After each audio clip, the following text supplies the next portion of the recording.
to those who kind of undertook the production, and kind of everyone in that process. A huge thank you for getting us to this point where we can launch the book.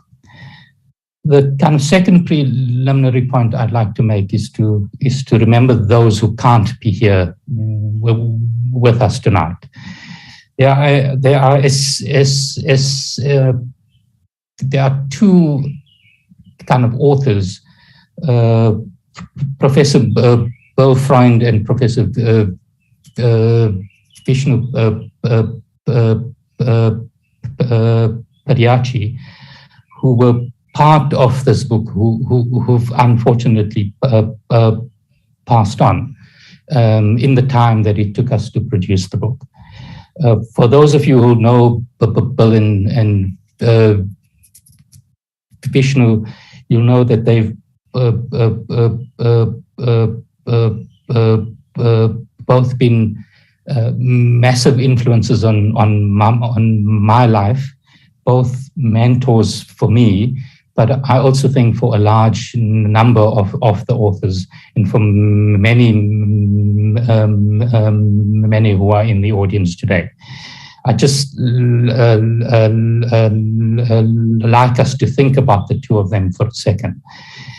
It's kind of really interesting that kind of chapter 3, which is kind of authored by both Bill and Vishnu, started out with Bill writing the first draft of that chapter. Bill passed on when that chapter was still in draft form, with the help of all sorts of kind of friends in Durban. We managed to extract the draft chapter from his computer.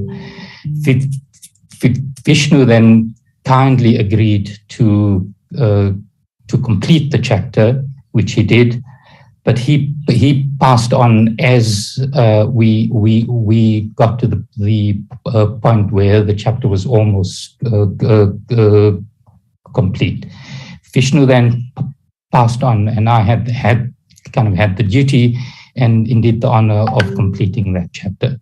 So thank you to both of them for all that they've done to kind of assist us with this book. Lastly, I just want to say something about the availability of the book. We are kind of really pleased to announce tonight that we've been in discussions with Oxford University Press about making the book available in South Africa at a price that would be affordable to everyone. We're kind of really happy to announce that there is a special distribution channel in South Africa, and you can now buy the book through kind of Oxford University Press in South Africa at a fraction of the cost that you would pay for it internationally. You'll find the details of how you can get the book in the chat. So we kind of really hope that you will buy the book, and that it will be used extensively in South Africa. Let me then pass on to my colleague and co-editor and great friend, kind of Professor Fiona Tregena, to say a few words about the book. Kind of over to you, Fiona. Thanks, Imran. Mr. President, Vice Chancellors, diplomats and dignitaries present, authors and participants, I'm honored to share with you a whirlwind tour of the of the Oxford Handbook of the South African Economy. This book is part of the flagship handbook series of Oxford University Press and is the first comprehensive handbook of the South African economy. It's intended as the authoritative reference on the economy for a period to come. And we really hope that it will serve as a resource for researchers, for students, policymakers, for industry and the corporate world, and for others who are interested in issues of the South African economy, primarily here in South Africa, but also internationally. It's a weighty tome of some 1,000 pages, quite a thick volume, with 47 chapters authored by some 80 leading scholars from South Africa and abroad. And it really offers a comprehensive coverage of all major economic themes in South Africa. It begins by providing historical perspective, which I think is particularly important in light of how strongly the South African economy is still shaped by the past. And it then considers key issues of political economy and economic policy making that are pertinent really to any topic across the economy. Then covers a range of themes, including agriculture, mining and energy, the green transition, trade and industrial development, economic regulation, the labor market, poverty and distribution, social development, growth and macroeconomics. And within these themes, the handbook includes chapters from an economic perspective on diverse topics, including, by way of example, climate change, ranging to the 4R, agro-processing, entrepreneurship, education, youth unemployment, gender, food security, investment, monetary policy, South Africa's economic role in Africa, just by way of examples to illustrate the breadth of coverage across the various chapters. And throughout the volume, there's a particular focus on the key issues of growth and the triple challenges. I think the analysis across chapters also brings out, on the one hand, the commonalities between South Africa and other developing economies, and particularly other middle-income economies, as well as, on the other hand, the unique characteristics and the depth of challenges in our own economy. One way in which this sort of comprehensive handbook is important is in bringing together scholarly research on such diverse topics. This also sheds light on the extent to which these topics are actually interrelated and the importance of an integrated approach rather than thinking and working in silos. Often we find a tendency both for researchers and for policymakers to focus quite narrowly on their own areas of interest and expertise. And by bringing together in one volume such diverse topics, hopefully will help us to understand some of the links between these myriad challenges facing the economy, as well as underscoring the need for integrated ways of thinking and in policy responses. We also aim that in bringing an economic lens to a range of topics, that the handbook will have value for readers who are interested in topics such as health, migration, or energy, for example, from disciplines beyond economics.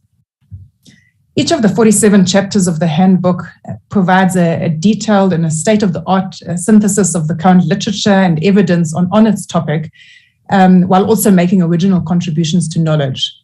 And all of the chapters, as part of the process, went through rigorous peer review processes, as well as being discussed in 2 workshops as part of putting the book together. We really hope that these chapters and the handbook as a whole will serve as the starting point and the kind of go-to reference for readers who are interested in particular topics. It's also worth mentioning that the contributors to the handbook come from quite diverse analytical perspectives. And I feel that this really enriches the book as a whole. And the volume doesn't really seek to advance any particular standpoint, but rather it provides rigorous evidence and allows readers to form their own views, both analytically and as to appropriate policy responses. So, Mr. President, and to everybody present here, we hope that you find this a valuable resource, and that in addition to its scholarly value, that it contributes in some way to addressing South Africa's economic challenges. Thank you. Great, Fiona. Thank you. Thank you so much. I'm now going to move straight on to the Vice Chancellors to welcome the President, and we'll then move on to the President's speech. So let me then pass on to the Vice Chancellor of UJ, Prof. Marwala to share a few words with us and to welcome the President. Thank you very much. Good evening, Your Excellency, the President of South Africa, President Ramaphosa, Vice Chancellor Zebulon Vilakazi, and editors of the book, Professors Ogubey, Trejena, and Valodia, and all participants. I am actually quite excited to be here today as one of the authors of the chapter in the book. As an academic, I'm of the firm view that in order to understand where we are at any point in time and where we are heading, we must have a comprehensive understanding of what had led us here. In recent years, quagmire and malaise have often been associated with South Africa's economic outlook. I won't rattle off the statistics that I'm sure you are all too familiar with. As we begin to emerge from a particularly grim path in our collective history, we now find ourselves at a crossroads, if you will, to borrow the phrasing of the American poet Robert Frost. The path we take will dictate just how we will pull together out of the economic quagmire we have contended with for far too many years, and whether we'll really ever be able to recover. The Oxford Handbook of the South African economy is an important step in this endeavor. Not only does it outline where the gaps lie, it allows us to chart a path forward. This is a joint initiative between units connected to the University of Johannesburg and the University of the Witwatersrand, a gentle reminder that collaboration and will are some of the keys to forging on. It is only fitting that today's keynote is delivered by our President Cyril Ramaphosa. As economies open up once again and life seems to return to what we once knew, there seems to be a resurgence of the feelings that accompanied the new dawn. This is colored by decisive leadership, sound planning, and the commitment to action. Towards the end of 2020, the President announced the Economic Reconstruction and Recovery Plan. As he said at the time, and I quote, "As even the darkest of clouds has a silver lining, we need to see this moment as a rupture with the past and an opportunity to drive fundamental and lasting change." Close quote. This is indeed the hope of our current context. We can subvert our economic narrative yet. As the writer Arundhati Roy reminds us, and I advise we should certainly hit at this juncture, nothing could be worse than a return to normality. And I think this book actually gives us a path to that future. I thank you very much. Great. Thank you so much, Prof. Thank you so much, Prof. Marwala. Let me move then straight on to the Vice Chancellor of WITS, Prof.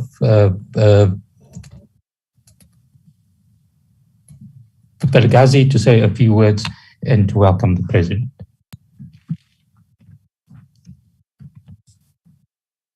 His Excellency, President of the Republic of South Africa, President Ramaphosa, the Vice Chancellor of the University of Johannesburg, my colleague and friend, Chilizi Marwala, Professors Ogubey, Trejena, and Imran, for their sterling efforts in publishing this book that we are launching today, the Oxford Handbook of the South African Economy. To all the contributing authors of what promises to be an incredibly seminal work on the economy of this giant that is yet about to be woken, the South African economy, the engine of this subcontinental region. To all media and others in attendance and diplomats, greetings. This book brings about some of the important truths about our future, bringing exactly what ills need to be addressed and how to do that in an impactful, inclusive, and therefore sustainable way. Mr. President, what is often forgotten is that even scientists, physicists, and engineers included, like myself and my friend Marwala, is that like anyone else, We care about poverty, inequality, and the economy. We come from and are members of societies that everyone is, despite being stargazers and AI specialists and nuclear scientists. We are, after all, products of this economy, and we are shaped by our backgrounds. It is imperative, therefore, we rebuild our future and mindful of the mistakes and false starts we have done in the past. I'd like to also say that the university is turning 100 this year, has been part and parcel of the fabric of the economy of this city, Africa's most, the engine room of this African continent. And the university turns 100 this year. And certainly, Mr. President, I look forward to inviting you to visit us despite your busy schedule. I'm saying this because universities are very central, as evidenced by what you're saying today, in driving evidence-based policy making that will shape and help us in charting a path that will lead us to a better future for our children and the world at large. Can you imagine Whitehall without Oxford and Cambridge? Washington without the think tanks at Harvard and other universities? The great Grand Écoles of France, which have shaped Élysée. We are central as centers of thought, obstreperous as some of the academics might be, to actually provide that evidence that will shape policy. Universities are treasure troves and sources of soft power for a country. I believe that South Africa should be proud of having at its apex some of the leading universities of the global South and indeed in some aspects of the world. They are part of the fabric of finding solutions to this country, not just ivory towers. And this book indeed is an exemplar of what these universities can play in advising and shaping policy and moving the dial in thinking around solving some of the vexing problems. As you mentioned, Mr. President, that we need to have a moment of dreaming. This is a silver lining in a dark cloud. We will keep on striving through evidence to ensure that we participate meaningfully in taking this country to the next era of economic growth and prosperity. With these words, I'd like to hand over to you, Mr. President, and once again congratulate all the writers of this, which I believe will be a magnum opus and oeuvre for generations to come. I thank you, and I hand over to you, Mr. President. Thank you.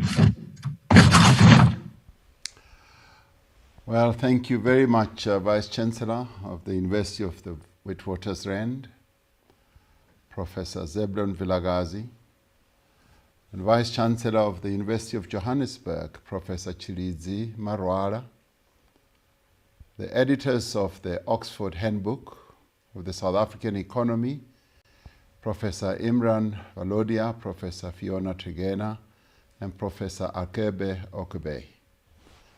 Distinguished guests and colleagues and friends.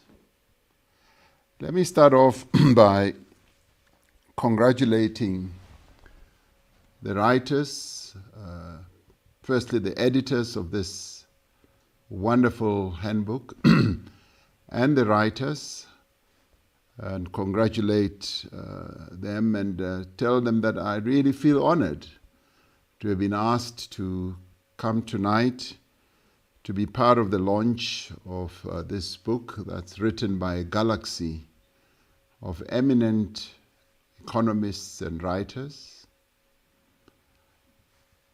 I have already started reading the book, and I must say that it's been keeping me awake the past few nights since Imran and Akebe and Fiona, you sent the book to me with wonderful words that you wrote on the first page, and thank you very much indeed. Because in many ways this book analyzes the South African economy from what I would say both a historic and a futuristic point of view, and is going to be a useful resource for us as policymakers and indeed for many other people as well.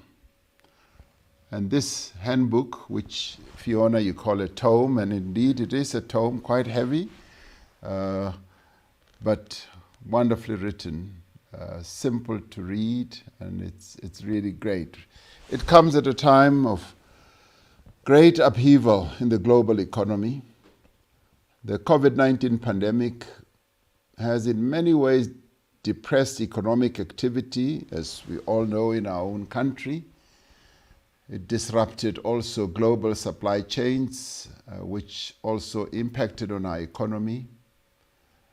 But as we can see, in our own country, COVID-19 has deepened inequality, and its impact is glaring, and we can see it.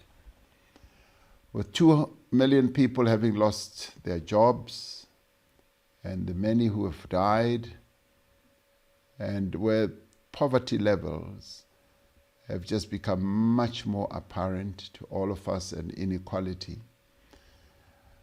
South Africa's economy has similarly been affected severely like other economies. While the economy expanded by 4.9%, in 2021, the impact of the pandemic continues to be felt throughout the economy and society.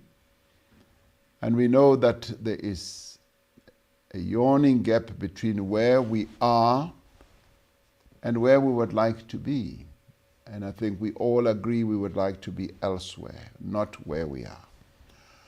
Post-apartheid South Africa continues to labor under a crisis of exclusion. And I particularly want to appreciate the approach that the book takes in identifying the issue of exclusion of the majority of people in our country from the economy, and perhaps more and more on inclusion, that we need to have an economy that is inclusive. A fifth of households experience hunger. Over a third of adults are unemployed in our country, and this remains one of the most unequal societies in the world. There are certain notions that lie just outside the grasp of economics. Notions of dignity and self-sufficiency and self-worth. But economics should give us some of the tools to rebuild societies that have been devastated by dispossession, such as what the majority of our people experienced, and oppression as well. We also expect economics to give us the evidence base to develop policies that will bring the millions of excluded people into meaningful participation in the economy. First, we need to understand the reality that confronts us. And this book helps us to understand more fully the South African economy. And as you correctly said, Fiona, it is authoritative. Economic theory predicts that developing economies will converge towards the performance of richer countries, or so-called more developed economy countries.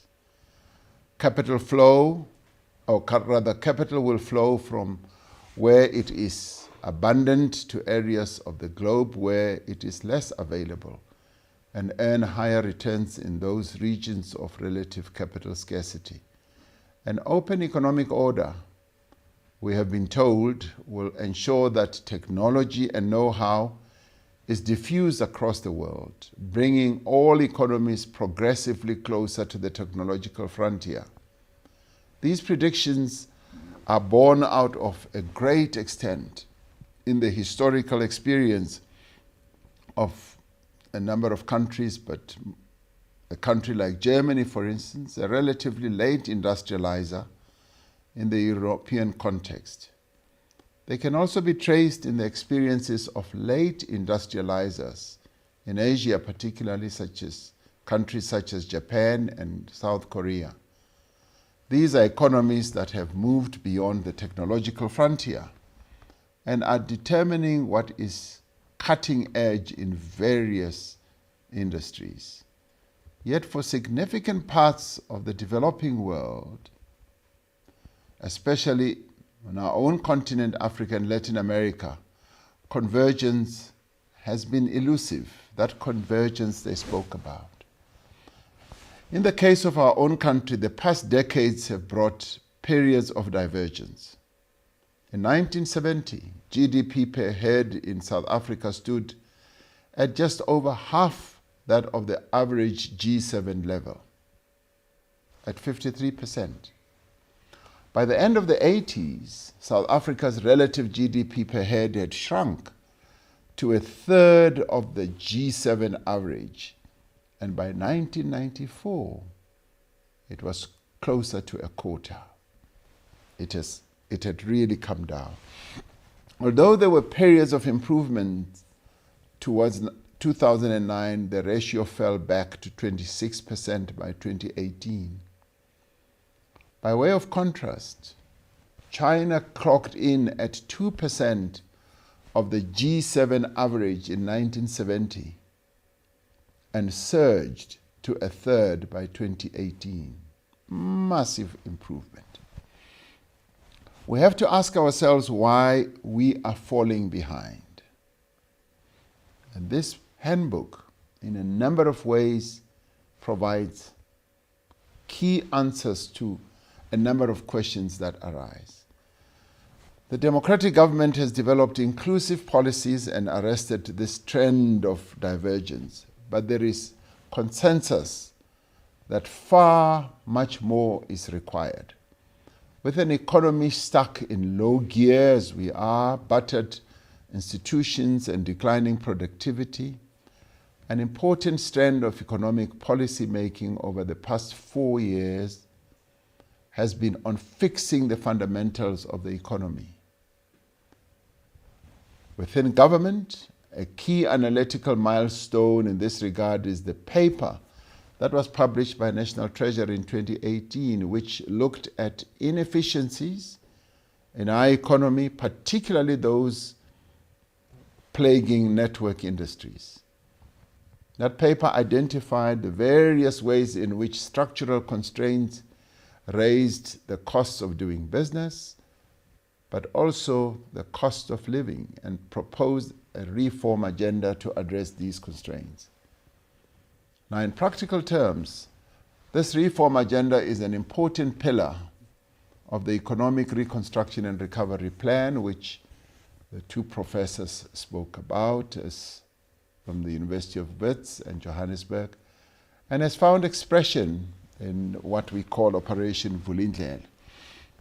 Early successes include opening up the space for the private sector energy generation, accompanied by measures to create a competitive market structure in the electricity supply industry. Pro-competitive measures are also being implemented in our ports and freight rail, part of the network industries that has been dogged by lots of inefficiencies. The digital sector will receive a boost with the resolution of long-delayed processes of licensing of the high-speed spectrum and digital migration and broadcasting. And this will have an impact on just the cost of data, which is so important for ordinary people as well as students. In addition to reliable energy supply, economic development is also intimately bound with access to a basic need such as water. Reforms in this sector will ensure better management of the nation's water resources through measures aimed at improving allocation of rights, pricing, and the monitoring of quality.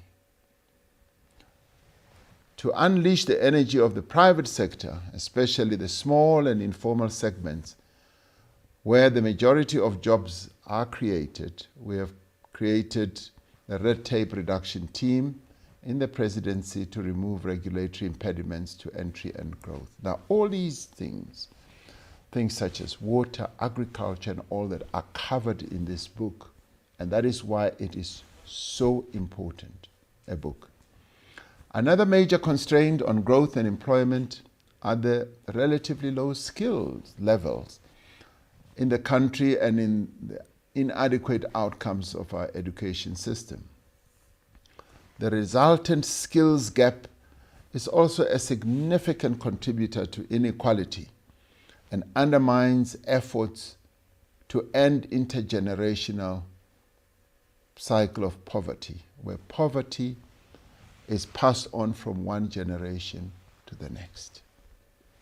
The only sustainable way to bridge the skills gap is to dramatically improve the performance of all levels of our education system. Among other things, this means ensuring that there is a firm link between the skills and competencies being produced and those required in the economy. We have initiated several programs to link training to workplace experience and employment. As I indicated in the State of the Nation address, Department of Higher Education and Training will place 10,000 unemployed TVET graduates in workplaces from April of this year. Another innovation is the Digital Work Accelerator. It's a coordinated public-private initiative to enhance digital skills and create digital jobs. Now, to ensure that skills training is linked directly to the demand in the economy, we are pioneering a fundamentally different approach to skills development for the unemployed youth.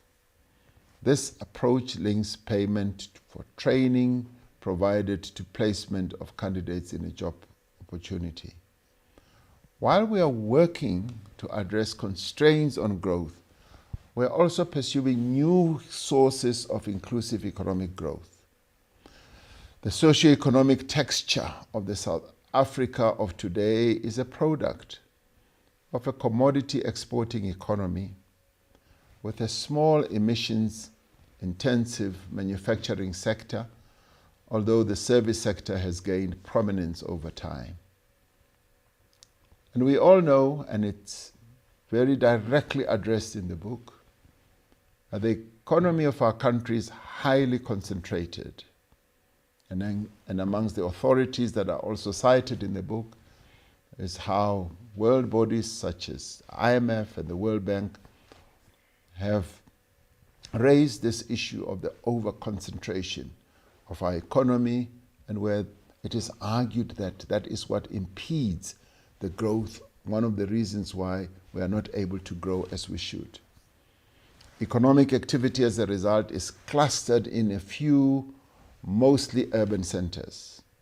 Key sectors of the economy are dominated by a small number of players, as work by the Competition Commission, including its recently released study on concentration, has shown, as I was saying earlier, that even the World Bank and IMF have said that. I came into office with a clear determination to raise the level of investment in our economy. And the issue of investment is also frontally addressed in the book as well. I set a target of 1.2 trillion rand in new investment over 5 years. This is important as a driver of economic activity and dynamism. But it will be asked, as it is also addressed in the book, where these investments go. Are we continuing to invest in the economy as it is currently structured? And this is where policymakers and academics, business, we need to focus our attention on. Because we've got an economy that is structured in a way where it is not generating the growth that this country should have going forward. Now, through the deployment of our investment promotion ecosystems, which includes a number of structures that we have and which are also supported in agencies in various provinces, we have over the course of 4 years managed to raise investment to the value of 1.14 trillion. As we seek to aggressively rebuild the productive base of the economy, and may I add, we need to do so on the basis of a restructuring economy. We want to maintain our resolve to encourage new fixed investment, Through a social compact, we would like to strike with the private sector to commit to even higher rates of investment, so that the capital investment of our country, which has really been lowered over time, goes up. So that we reach the target set by the National Development Plan, which calls for fixed investment at 30% of GDP by 2030. It's currently in the teens.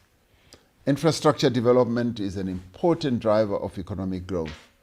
We have improved coordination of investment from the center of government and set up the Infrastructure Fund as a key mechanism to use public funds to leverage private sector investment in this asset class.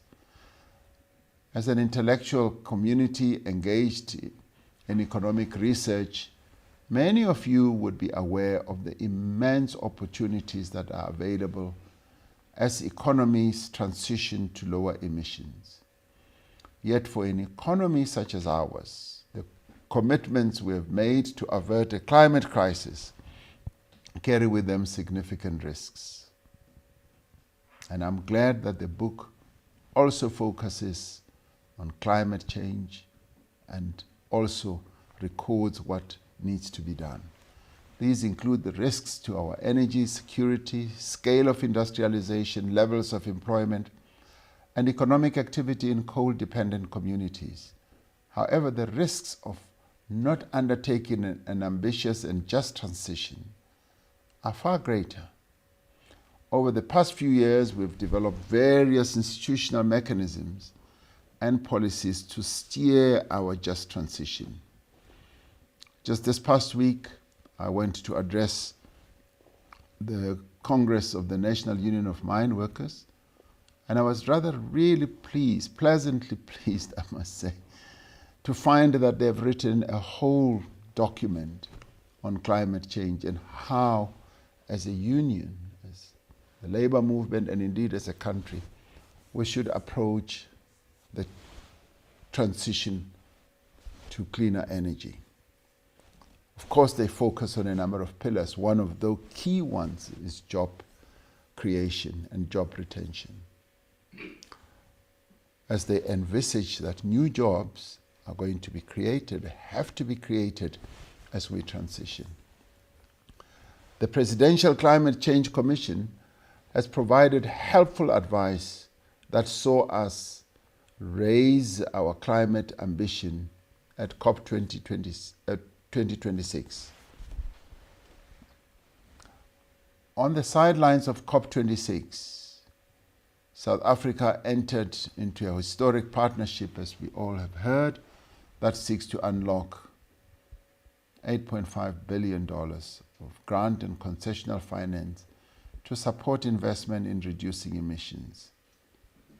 Now, this work is going to be coordinated by a former governor of the central bank, who will be leading us in the negotiations in this whole process, as we take on negotiations with a number of countries and to live up to their obligations under international treaties to contribute towards decarbonization of developing countries' economies.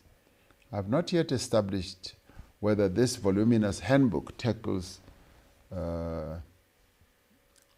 a sector which has evoked a lot of interest, which, as even when I mentioned it in Parliament, evoked a lot of laughter and some joy, I must say, whether it tackles hemp and cannabis and the value chain that is inherent in it in any detail.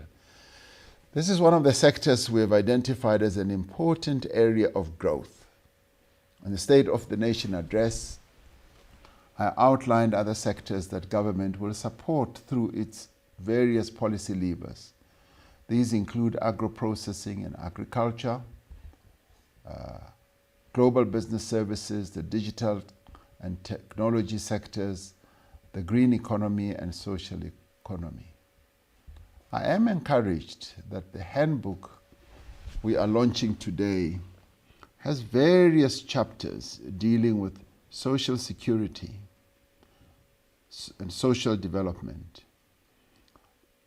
I'm also encouraged that it deals with the key issues that affect the lives of our people, their dignity, issues such as hunger, stunting, and food security, that it also deals with gender and work, migration, health, and household dynamics.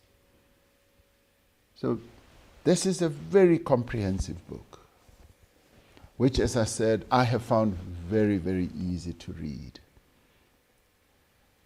Within our limited fiscal resources, South Africa mounted an effective social protection response to the COVID-19 pandemic.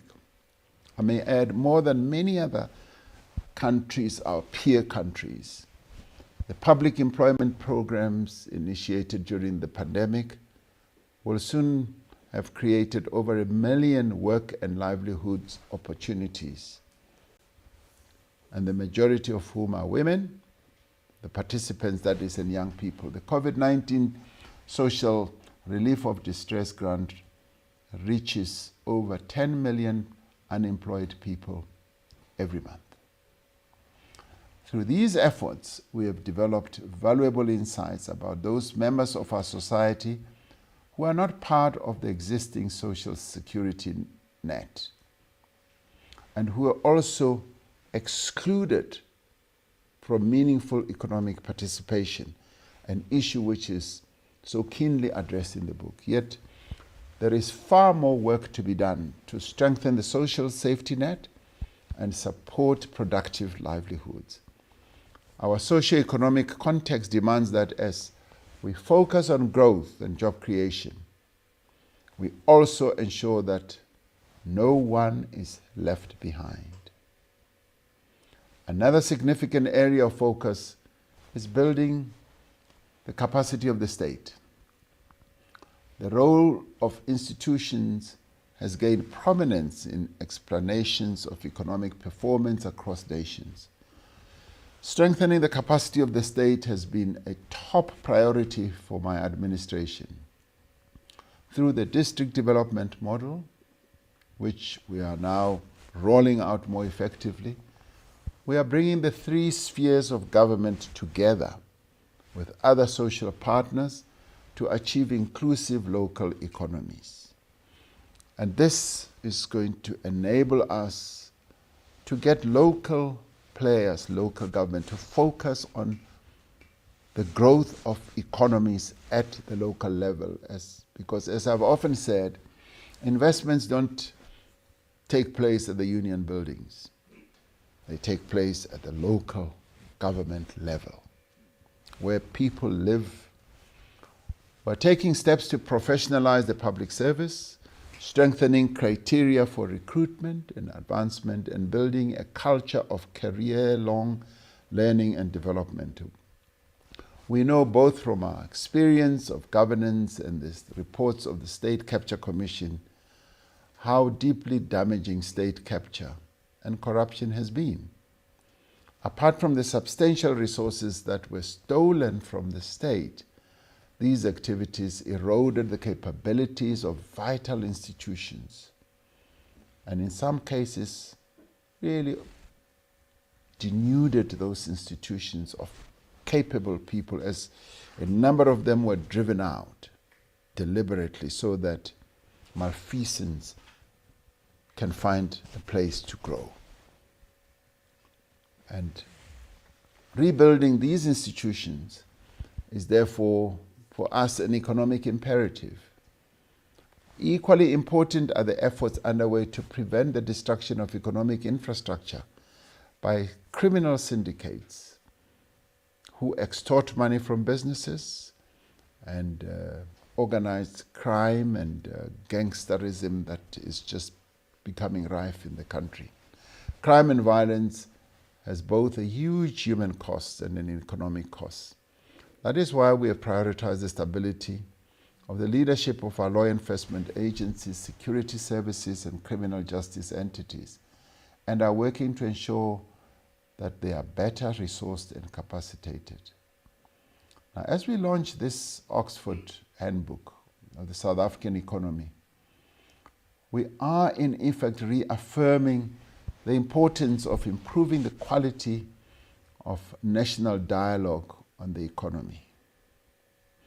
Now, I really welcome the diverse contributions contained in this handbook because in many ways it promises to provide a holistic take on our economy and make South Africans to really understand their economy.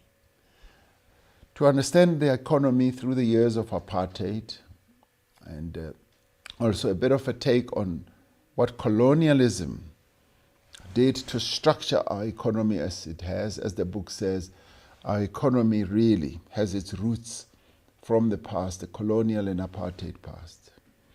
It covers a number of issues, the real life of South Africans in terms of its history, but its current, and also what its future ought to be. And it does so with a thorough analysis, and as Fiona said, world-class type of analysis, which is peer-reviewed, of the various sectors of our economy in the 47 chapters. It is also important that the book examines emerging features of economics, such as the dynamics of the just transition and the green economy. Now, I was glad to hear Professor Valodia saying that the book will be disseminated and it will be made available. I really encourage the wide dissemination of this book. Its authors need to be actively involved to take their work into the public domain, to deepen the engagement of citizens with economic knowledge, understanding, as well as understanding policies. South Africans are never short of ideas on how to manage the economy. We've got 60 million people in our country, and I can bet you that there are 60 million ideas. But this book is going to inject a lot of enthusiasm with a historical view, empirical evidence, and an analytical framework, which will enable all of us to be able to more intelligently, rooted in real evidence, to be able to analyze our economy and to be able to see how this economy can move forward. We should not repeat the mistakes of history. We should be aware of the consequences of our economic pronouncements and policy leanings and choices. Over the past few months, we've been engaged in engagements with social partners to craft a social compact for job creation and economic growth. Now, I'm really delighted to have on this platform Professor Valodia, who we worked with when we crafted the national minimum wage. And the fear at the time was that the national minimum wage is going to destroy jobs, it's going to lead to many workers becoming jobless, and it will lead to wage stagnation in some ways, and also lead to companies not abiding by what will have been said. Now, I've been informed that that has not eventuated. So it's a real joy to share this platform with Professor Valodia and also Professor Tregena, who sits on the Presidential Economic Advisory Council. Now, we're seeking a compact with the private sector, unions, communities, a compact that will complement the Economic Reconstruction and Recovery Plan with a sharp focus on employment. Now, as we emerge from the worst of the pandemic, we recognize that the crisis of economic exclusion that threatens to engulf our country can only be overcome through concentrated and concerted action by all social partners. Now, this social compact will focus on a clear set of actions by each of us. We have to face the trade-offs and the sacrifices that are required for a decisive break with poor outcomes in our labor market and in the economy. This is the time to move beyond platitudes towards a clear set of commitment underpinned by a concerted resource mobilization by all parties.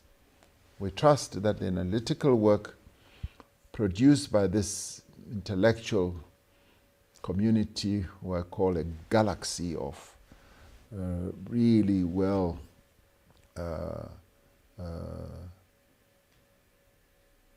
trained and clever people, will guide and enrich the efforts that we need to embark upon.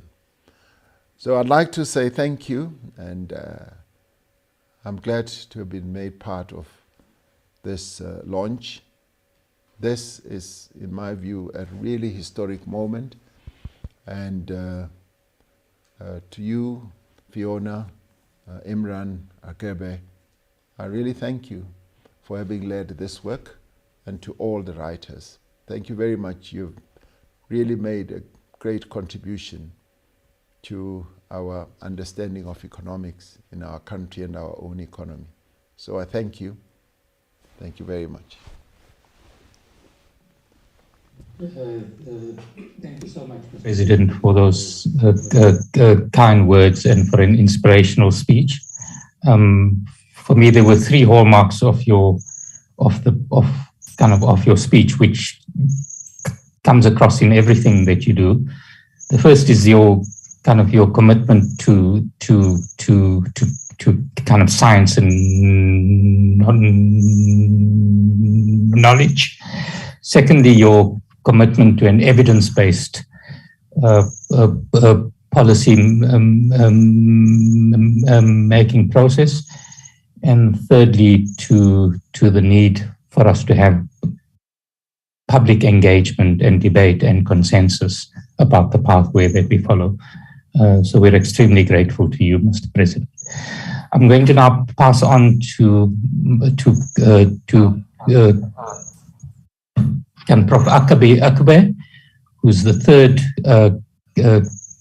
editor of the book, for him to share a few words with us. Over to you, Akube. Thank you. Excellency President Cyril Ramaphosa, Vice Chancellors Professor Zeblo Vilakazi and Professor Shelezi Marwala, please allow me to thank the President for his gracious remarks and insightful keynote speech at the launch of the Oxford Handbook of the South African Economy. It's indeed a great honor and has a symbolic significance. I would also like to thank Vice Chancellors Professor Marwala and Professor Vilakazi for their support and welcome remarks. Excellencies and distinguished participants, we are grateful to all contributing authors, to the reviewers, and to the Oxford University Press for making this landmark scholarly work a success. I hope this handbook will be valuable for policymakers, academia and students, and the private sector, and will stimulate conversations and productive debates. Despite South Africa's specific context and peculiarities, the Oxford Handbook of the South African Economy has significant implications for economic transformation and policymaking in Africa. I would like to highlight three key points which I have learned from my own 30 years of policymaking experience and intellectual work. First, government policymaking must be based on empirical evidence and supported by relevant research. However, policymakers often try to steer economies in unnavigated waters, clouded by great uncertainty and a complex environment, and under the pressure of conflicting interests and political constraints. Policy-relevant research helps officials work through the implications of various options and to be aware of pluralist and alternative perspectives. But that only happens through sustained and open conversation between policymakers and the academic community. Your Excellency presence today helps to highlight and stimulate this conversation. Second, economic transformation must be at the center of policymaking. An economic transformation drive requires sustained high growth for an extended period and one that puts employment creation as well as narrow inequalities as its front and center. Economic development necessitates massive and sustained investment directed at developing productive capacity, complemented by education and infrastructure development. This has been underlined by His Excellency President. Moreover, economic development in the 21st century must pursue a green path towards carbon neutral growth if it's to be truly sustainable. This is easier said than done. The editors of the handbook believe that ensuring high growth and inclusiveness while developing appropriate technological capabilities are the key challenges for South Africa in escaping the middle income trap. Excellency, distinguished participants. Finally, economic transformation and catch-up success require a state that champions development and growth. The state has to learn from the policy-making processes and outcomes constantly. African countries' policy-making exhibits significant variations in unevenness, imbalances, and tensions, which could be a learning source for policymakers and researchers. This will contribute to enabling Africans to build on the advantage of being latecomers. This handbook reflects considerable learning from South Africa's own experiences and their variation across time and across sectors. I hope this handbook will inspire African scholars from all over the continent to initiate similar handbooks and studies of other African countries' economies. I thank you.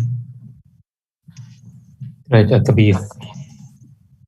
Thank you so much. So we've come to the end of the proceedings for tonight. I just want to kind of highlight a few things before we close.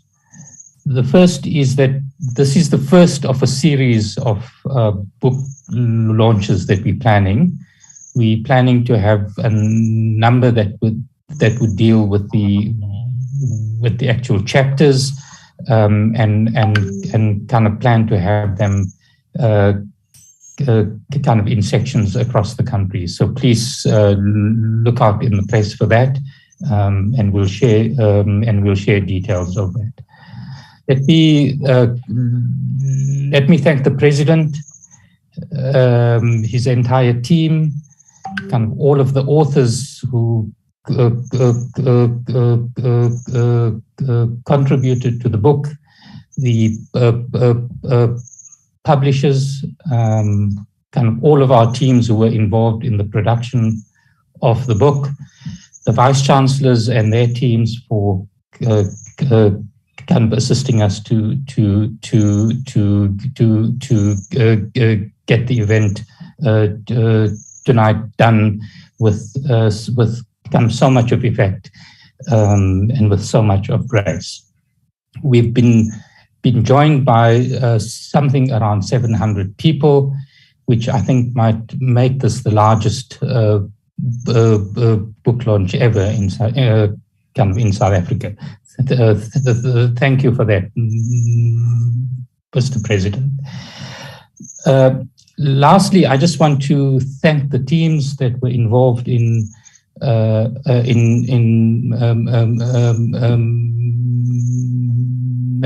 making this online book launch